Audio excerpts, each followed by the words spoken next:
বন্ধুরা নমস্কার। আজ লক্ষ্মীর কিচেনে বানাবো রৌ মাছের চচ্চড়ি করব। কিভাবে করব তোমরা আমার পাশে থাকো বন্ধুরা, দেখতে থাকো। আমি আমার মতন করে বানাবো। এখন আমি মাছ কেটে নেব। তো মাছের আঁশ ছাড়িয়ে নিচ্ছি। তো মাছটা অনেক টাটকা আছে। তো রৌ মাছ অন্য সব কেটে আনে, ছোট ছোট দেখে কেটে আনলো না, তো সবসময় বড় মাছ আমাকে কেটে আনে। এখন আমি আঁশ ছাড়ানো হয়ে গেছে, আমি কেটে নিচ্ছি। পেটুটা বের করে ফেলে দিয়েছি, পিস করে নিচ্ছি এইভাবে করে। তো সবগুলো মাছ আমার কাটা হয়ে গেছে। এখন দেখুন কাটা হয়ে গেছে। এখন আমি ভালো করে ধুয়ে নেব। তো মাছ সবসময় নুন জলে ভালো করে ধুতে হয়, তো মাছের একটা পিছলা ভাবটা চলে যায়, তাই ভালো করে ধুয়ে নিচ্ছি। মাছগুলো কত সুন্দর টাটকা পুরা। হলুদ গুঁড়া দিয়ে দিয়েছি, নুন দিয়ে দিয়েছি, মাখিয়ে নেব। তো মাছ মাখানো হয়ে গেছে।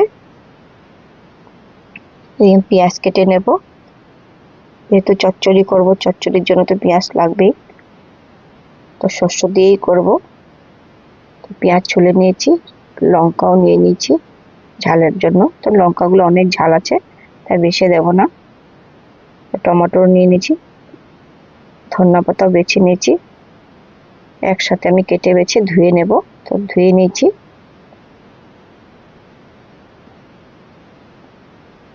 সব পরিষ্কার করে ধোয়া হয়ে গেছে। আমি কেটে নেব। তো টমেটো কেটে নিচ্ছি।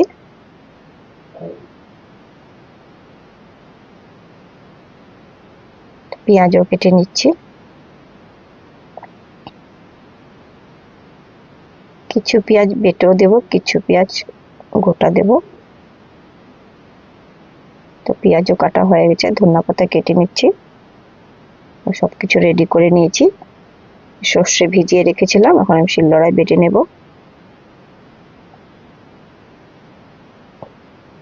মিহি করে বাটবো, দানা দানা থাকলে ভালো লাগবে না, তার জন্য ভালো করে মিহি মিহি করে বেটে নিচ্ছি। বাটা হয়ে গেছে, তুলে নিচ্ছি। যেহেতু শস্য বাটা দিয়ে করব চচ্চড়ি, তাই শস্য তো লাগবেই। তো নিয়ে নিচ্ছি শস্য। শস্য বাটা হয়ে গেছে। এখন নিয়ে নিচ্ছি কাঁচা লঙ্কা বেটে নেব।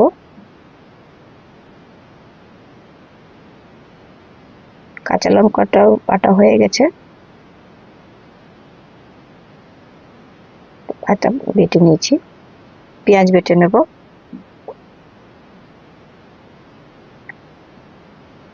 পেঁয়াজটা তো মিহি না করলেও চলে, যেহেতু পেঁয়াজ গলেই যায়। পেঁয়াজ বাটা হয়ে গেছে, তুলে নিচ্ছি। দেখো পেঁয়াজও বেটে নিয়েছি। যা যা লাগবে সব আমি রেডি করে নিয়েছি রান্নার জন্য। গ্যাসে কড়াই বসিয়ে দিয়েছি। কড়াই গরমে সরষের তেল দিয়ে দিয়েছি। তেল গরমে সামান্য একটু নুন দিয়ে দিয়েছি, যেহেতু মাছ ভাজবো। তো মাছ ভাজলে একটু নুন দিতে হয়, তখন কি হয় মাছগুলি ভালোভাবে উল্টে যায়। কিন্তু আবার কড়াই গরম যদি না হয়, আপনি তেল দিবেন, তাহলে মাছগুলি হবে না ভালো করে। কড়াইটা ভালো করে গরম করেই আপনারা তেল দিবেন, তারপর একটু নুন দিবেন। এভাবে করে ভাজলে মাছগুলি একটু একটু করে সুন্দর উল্টে যাবে, আর ভাজতেও সুবিধা হবে। তার ভাজা হয়ে গেছে, আবার তুলে নিয়েছি। দেখুন এভাবে করে দিয়ে দিয়েছি পেঁয়াজ কুচি। পেঁয়াজটাকে একটু লাল লাল করে ভেজে নেব। তো পেঁয়াজ ভাজা হয়ে গেছে, দিয়ে দিচ্ছি সর্ষে বাটা, লঙ্কা বাটা, পেঁয়াজ বাটা।